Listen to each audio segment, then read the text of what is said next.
Bonjour et bienvenue à ce nouvel épisode de JCP. Avant toute chose, je précise que je ne suis qu'un citoyen ordinaire. Comme tout le monde, je peux me tromper. Aussi, je ne suis pas responsable de vos décisions ou de vos actes. Alors, au programme pour cet épisode, nous reviendrons sur le sujet de la TVA applicable aux auto-entrepreneurs, ainsi qu'un sujet un peu futuristique pour l'année prochaine sur la facturation électronique, et également sur la préparation de la mise en place de l'Union de l'épargne et de l'investissement. Alors sur le sujet de la TVA et des baisses des seuils de TVA pour les auto-entrepreneurs, donc vous avez vu beaucoup d'activités ces derniers jours et de levées de boucliers sur le sujet. Alors, il y a eu également pas mal aussi d'erreurs et d'inepties qui ont été avancées, notamment venant de députés et d'élus. Qu'ont-ils fait depuis le 1er décembre où cet amendement a été voté par le Sénat? Ça faisait 2 mois que ceci était dans le projet de loi, et c'est seulement la veille du passage sous 49.3 et du vote de la censure qu'ils se sont réveillés. On peut se demander effectivement à quoi sert leurs assistants parlementaires, alors que leur boulot c'est quelque part de suivre les discussions de préparation de loi. Mais bon, la loi a été approuvée par l'Assemblée et le Sénat, avec une mise en œuvre théorique le 1er mars 2025, théorique parce que, en fait, hier soir, le ministre annonçait la suspension de cet article de loi en attente de concertation, et il y a eu un communiqué par le ministère qui a été publié également sur leur site internet pour confirmer ceci. Alors parmi tous les débats, tous les échanges qu'il y a eu cette semaine sur le sujet, on peut essayer peut-être d'en faire une petite synthèse avec 2 axes. Le premier sur un sujet business. Donc la baisse des seuils impacte surtout ceux qui font du commerce avec les particuliers, que ce soit du commerce de biens ou de services, car les particuliers ne peuvent pas récupérer la TVA. Ce qui se traduit, vu du particulier, par une augmentation des prix pratiqués par l'auto-entrepreneur, puisqu'il rajoute la TVA à son prix hors taxe, ou alors pour l'entrepreneur, donc de devoir baisser ses prix, baisser ses marges ou baisser ses revenus, car il pourrait perdre des clients qui ne voudraient plus travailler avec lui. Alors que pour le volet B2B, donc où les clients sont des entreprises, ça peut, voire pas d'impact, puisque cette TVA qui va être imputée par l'auto-entrepreneur vers cette entreprise sera défalquée par cette entreprise sur sa propre TVA issue de son chiffre d'affaires. Et d'un point de vue plutôt interne à la gestion de l'entreprise, cette baisse de seuil est l'opportunité de récupérer la TVA qui est payée sur les charges, sur les dépenses éligibles. C'est un bon avantage notamment pour les auto-entrepreneurs qui ont de fortes charges. Donc ça va être les activités de commerce de biens qui font de l'achat-revente d'équipements, de matériel, et les activités de services avec du matériel coûteux. Alors, il faut savoir que facturer et récupérer la TVA est déjà possible, même si le chiffre d'affaires ne dépasse pas les seuils. Donc c'est une démarche volontaire de l'auto-entrepreneur. Et peut-être que tous ces débats va justement donner des idées à certains auto-entrepreneurs qui vont réaliser qu'ils peuvent récupérer leur TVA en l'imputant à leurs clients.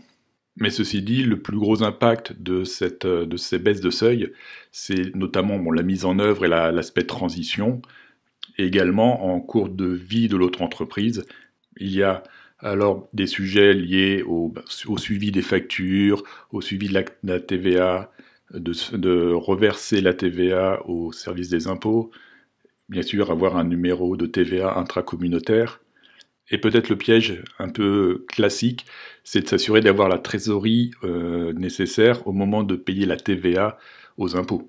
Alors si on essaye de faire une synthèse de ce nouvel article 293B, même si pour l'instant il est suspendu, et bien entendu sauf erreur d'interprétation de ma part, dans ce nouvel article potentiel, il y a donc des seuils uniques et plus faibles pour toutes les activités d'auto-entrepreneurs, et incluant les avocats et les artistes, donc c'est une erreur que j'avais faite dans l'épisode précédent, les avocats et les artistes qui avaient des seuils propres sont eux aussi concernés par cette baisse de seuil. Donc il y a bien 2 conditions pour devoir facturer la TVA, c'est dépasser les seuils l'année précédente et l'année en cours. Ce nouvel article est potentiellement applicable au 1er mars, même s'il est actuellement suspendu, donc on ne sait pas quand est-ce qu'il va devenir applicable et sous quelle forme. Néanmoins, pour ceux qui sont déjà au-dessus ou proches de ce plafond des 27 500 €, il est bon d'être prudent et vigilant sur la suite des débats et des décisions qui vont être prises. Alors le concept de seuil majoré qui existait l'année dernière est en fait déjà disparu de la loi depuis le 1er janvier 2025. Et bien entendu, en cas de doute, il s'agira de se rapprocher de son service des impôts pour les entreprises pour la mise en œuvre. Alors cet article de loi est suspendu, et maintenant que va-t-il se passer? Donc, ces derniers jours, il y a eu pas mal de débats, d'articles de presse, de tweets sur le sujet, et on a vu deux visions très opposées se détacher dans ces débats. Chacune est écoutable. D'un côté, il y a ceux qui défendent la réforme car ils jugent que les auto-entrepreneurs, avec cette exemption de TVA, apportent une concurrence déloyale envers les TPE-PME. Et d'un autre côté, ceux qui militent pour le maintien de statut d'auto-entrepreneur tel qu'il est, avec les seuils de TVA et la simplicité associée. Et par conséquent, que faut-il attendre de la suspension et des discussions, des concertations qui vont avoir lieu dans les jours prochains? Si on essaye d'en faire une synthèse, on voit qu'il y a un triptyque qui est à considérer et à réconcilier dans le cadre de ces concertations. Le volet concurrence, le volet lié à la philosophie du statut d'auto-entrepreneur et l'aspect budget pour l'État. Alors, in fine, la TVA est payée par les particuliers. Au budget, il y avait visiblement entre 400 et 700 millions de prévus liés à cette baisse de seuil de la TVA, sachant que les recettes de TVA totales au budget 2025 sont de 106 milliards. Donc on parle de 0,5% de la recette de TVA prévue au budget. Si on essaye de faire simple, la philosophie du statut d'auto-entrepreneur est basée sur un encadrement d'activités annexes ou temporaires, ou pour des activités qui sont vouées à ramener un petit chiffre d'affaires, petit étant bien entendu relatif, ou pour ceux qui voulaient démarrer une activité d'entrepreneur et voir comment le business se développe avant de s'agrandir et de passer à l'étape supérieure. Donc pour soutenir cette philosophie, il y a des avantages associés au statut d'auto-entrepreneur, principalement la simplicité administrative, aussi bien pour la création que pour la gestion des revenus, que les impôts, pas besoin d'experts comptables, pas de TVA sous certains plafonds, mais en contrepartie, ce statut d'auto-entrepreneur a certaines contraintes, donc notamment le chiffre d'affaires annuel qui ne doit pas dépasser un certain plafond et il n'y a pas de cotisation au chômage. Alors comment résoudre l'équation triple? Alors voici quelques pistes. Bien entendu, ce ne sont pas des suggestions, je ne participe pas aux concertations, mais ce sont quelques idées qui me viennent en tête. D'abord, on peut envisager que le plafond de chiffre d'affaires annuel, donc soit 188 700, soit 77 700 €, soit baissé, ce qui permettrait de renforcer le statut mineur, on va dire, de l'auto-entrepreneuriat, et donc satisfaire le sujet de concurrence vis-à-vis des TPE-PME. Ou bien ajouter une contrainte temporelle à ce statut, par exemple devoir changer de statut au bout de X années, et donc si l'activité est vouée à perdurer, passer sous un autre format, également pour satisfaire la concurrence. Une autre piste serait de toujours baisser ces seuils de TVA, mais garder une distinction, notamment selon le type de clientèle B2B ou B2C, puisqu'on a vu que c'était notamment le segment B2C qui était fortement impacté par cette baisse de seuil de TVA, ce qui ne va peut-être pas compenser 100% des 400 à 700 millions qui sont au budget, mais en partie. Et pour conserver la simplicité liée au statut de l'auto-entrepreneur, il pourrait être envisageable d'exclure l'auto-entrepreneur du besoin de facturation électronique qui va devenir obligatoire à partir de septembre 2026. Aujourd'hui, personne n'en parle, mais ça va devenir un vrai problème pour les auto-entrepreneurs. On va y revenir un peu plus tard. Quel que soit le résultat de ces concertations, on peut se demander sous quelle forme le résultat va être retranscrit, puisque aujourd'hui les seuils et les règles applicables aux auto-entrepreneurs sont dans la loi et ne sont pas dans un décret ou un arrêté. Changer quelque chose, a priori, nécessite une nouvelle loi avec la procédure parlementaire et donc le calendrier associé, Cela peut prendre plusieurs semaines, plusieurs mois, tout va dépendre de comment c'est géré. Pour l'instant, l'article 293b en vigueur reste applicable. Alors, un autre sujet qui concerne toutes les entreprises, et pas seulement les auto-entrepreneurs, est celui de la facturation électronique. Alors, de quoi s'agit-il? Cela concerne toutes les activités entre entreprises sujettes à la TVA pour les facturations d'achat ou de vente, aussi bien de biens que de services, et qui doivent être sous forme électronique par le biais de certaines plateformes. Mais également, le concept de reporting sera obligatoire pour les entreprises, notamment celles qui commercent avec des particuliers. Donc je vous mets le lien du site du ministère qui vous donne les détails et les grandes lignes applicables à cette nouvelle obligation. Voici donc le site principal sur le sujet de la facturation électronique, qui je trouve est assez pratique pour avoir une vision d'ensemble du sujet. Et vous avez des liens vers les thématiques notamment de facturation électronique, de reporting électronique, également des idées reçues ou une sorte de foire aux questions sur le sujet, et le document qu'une société doit suivre pour demander son immatriculation en tant que plateforme, avec les documents à fournir. D'un point de vue calendrier, cette obligation sera en vigueur à partir du 1er septembre 2026 pour les grandes entreprises et les entreprises de taille intermédiaire, et du 1er septembre 2027 pour les petites et moyennes entreprises et les micro-entreprises, incluant donc les auto-entrepreneurs. De plus, il y aura l'obligation de recevoir les factures électroniques à partir du 1er septembre 2026 pour l'ensemble des entreprises. Et la question qui se pose, est-ce que l'auto-entrepreneur est concerné? Voici la fiche issue du site des impôts.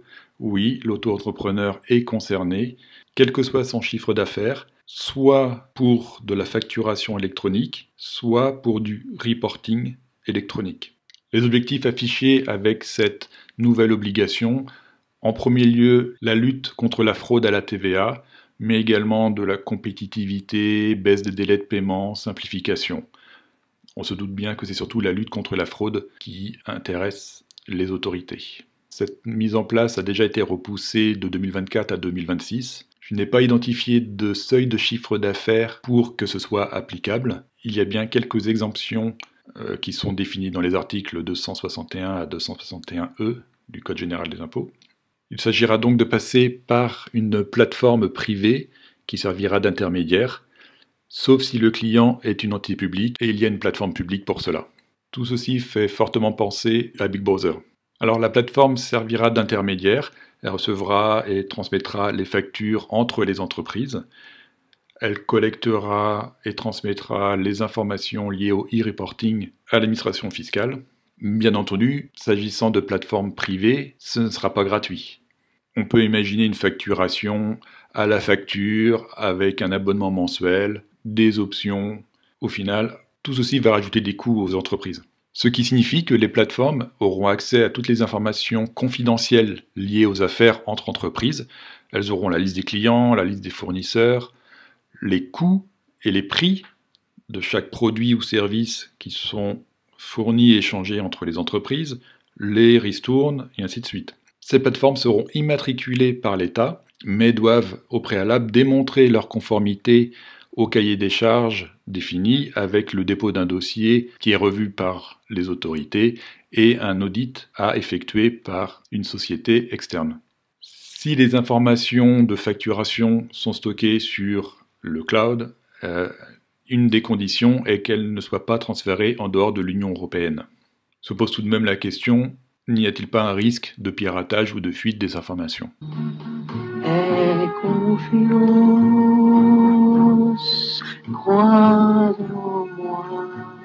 Tout ceci rentre en vigueur dans 1 an et demi, septembre 2026. En voici déjà une synthèse que je souhaitais partager avec vous, notamment dans le contexte des discussions liées aux auto-entrepreneurs, même si ça concerne toutes les entreprises. Et on peut anticiper que l'année prochaine, le sujet soit à nouveau discuté, lié à toutes les difficultés de mise en œuvre. Et un dernier sujet pour cet épisode. Je vous ai parlé dans les épisodes précédents de l'Union de l'épargne et de l'investissement stimulée par la Commission européenne. Et notamment cette semaine, Jean-François Husson, qui est rapporteur de la Commission des finances au Sénat, membre des Républicains, lors de son discours avant le vote du PLF au Sénat, ce jeudi 6 février, a eu des propos qui préparent le terrain à cette union de l'épargne et de l'investissement, en utilisant notamment l'adjectif pléthorique pour l'épargne des Français. Les financements privés doivent être recherchés plutôt que l'argent public, dont je rappelle qu'il est l'argent des Français. L'épargne des Français est pléthorique, eh bien sachons la mobiliser pour financer les défis qui nous attendent dans ce monde en pleine transformation. Voilà, nous continuerons de suivre les discussions autour de cette union de l'épargne et de l'investissement au niveau européen, mais aussi au niveau national. Voici la liste des sources utilisées pour cet épisode. Je vous laisse faire pause et les consulter pour vous faire votre propre opinion. C'est tout pour cette fois, à bientôt pour un nouvel épisode de JCP.